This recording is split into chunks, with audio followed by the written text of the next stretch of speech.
தற்போது கிடைத்துள்ள அண்மை செய்தி. நெல்லை பாளையங்கோட்டையில் உள்ள தனியார் பள்ளியில் மாணவன் அரிவாளால் வெட்டப்பட்ட சம்பவத்தில் நெல்லை பாளையங்கோட்டையில் உள்ள பள்ளிக்கு விடுமுறை அளிக்கப்படாத நிலையில் மாணவர்களை வீட்டுக்கு அனுப்ப கோரி பெற்றோர்கள் பள்ளி நிர்வாகத்திடம் வாக்குவாதத்தில் ஈடுபட்டனர். மேலும் இதுகுறித்தான கூடுதல் விவரங்களை வழங்குவதற்காக நமது செய்தியாளர் சிவகுமார் இணைப்பில் இருக்கிறார்.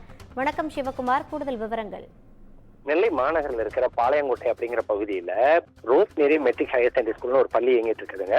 இந்த பள்ளியில ஏறத்தாழ 1000க்கும் மேற்பட்ட மாணவ மாணவிகள் பயின்று வந்த ஒரு சூழ்நிலையில 8ஆம் வகுப்பு மாணவர் ஒருவர் தன்னோட சக மாணவருக்கு சேர்ந்து கடந்த ஒரு மாதத்துக்கு முன்பு பென்சில் ஒன்று வாங்கியிருக்கிறாரு. இதுல ஒரு மாதத்து காலத்துக்குள்ள இந்த சரியானபடி கொடுக்கல அப்படின்னு சொல்லி கூறப்பட்ட நிலையில 2 மாணவர்களுக்கு இடையில ஒரு சின்ன மனக்கசப்பு இருந்துட்டு இருந்தது. இந்நிலையில இன்று பள்ளிக்கு காலையில வந்த போது தனது புத்தகத்துக்குள் மறைத்து வைக்கப்பட்டிருந்த அரிவாளை எடுத்து சக மாணவனை 4 இடங்கள்ல வெட்டுறதுல அந்த மாணவன் படுகாயமடைகிறது. இதனை எடுத்து பாத்தீங்கன்னா பள்ளி முழுவதுமே ஒரு அதிர்ச்சியான சூழ்நிலை நிலவிய நிலையில இந்த வெட்டிய மாணவன் என்ன பண்றான், போய் பாளையங்கோட்டை காவல் நிலையத்துல சரண்டர் ஆகிறாரு. அதே சமயம் காயப்பட்ட மாணவன் அங்குள்ள தனியார் மருத்துவமனையில் ஒன்றில் அனுமதிக்கப்பட்டு சிகிச்சை பெற்று வர நிலையில அவர் தற்போது அரசு மருத்துவக் கல்லூரிக்கு மேல் சிகிச்சைக்காக கொண்டு செல்லப்படுறாரு.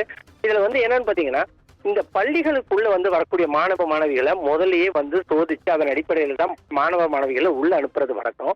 இன்னும் பள்ளிக்குள்ள அரிவாளை கொண்டு வந்ததோடு மட்டும் இல்லாம வகுப்பறைக்குள்ள நுழைந்து சக மாணவனை அரிவாளை கொண்டு வெட்டி இருக்கிற ஒரு சூழ்நிலை கடும் பதட்டம் ஏற்பட்டு இதனை எடுத்து பாத்தீங்கன்னா அந்த பள்ளியில படிக்கக்கூடிய மாணவ மாணவிகளோட பெற்றோர்கள் உடனடியா தங்களோட குழந்தைகளை விடுவிக்க கோரி, அதாவது பள்ளியிலேருந்து உடனடியா எங்களை குழந்தைங்களை ஸ்கூலுக்கு வீட்டுக்கு அனுப்பிடுங்க அப்படின்னு சொல்லி கேட்கும்போது பள்ளி தரப்புல என்ன சொல்றாங்க, விட முடியாதுன்னு சொல்லி ஒரு பெரிய பிரச்சனை பண்றாங்க.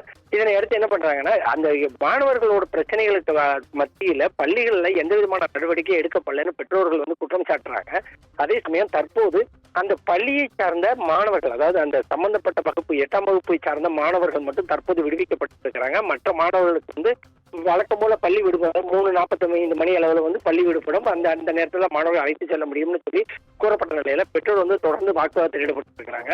அதாவது காயப்பட்டிருக்கிற இந்த மாணவன் தற்போது மருத்துவக் கல்லூரி மருத்துவமனையில் சிகிச்சைக்காக அனுமதிக்கப்பட்டிருந்தாலும் அந்த சக மாணவன் தற்போது பாளையங்கோட்டை காவல் நிலையத்தில் தற்போது இருக்கிறாப்புல.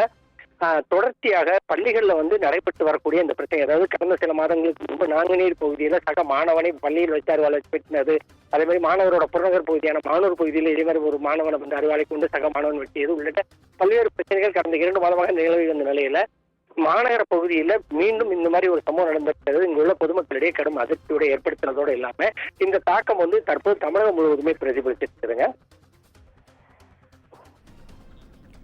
கூடுதல் விவரங்களை வழங்கியமைக்காக நன்றி சிவகுமார்.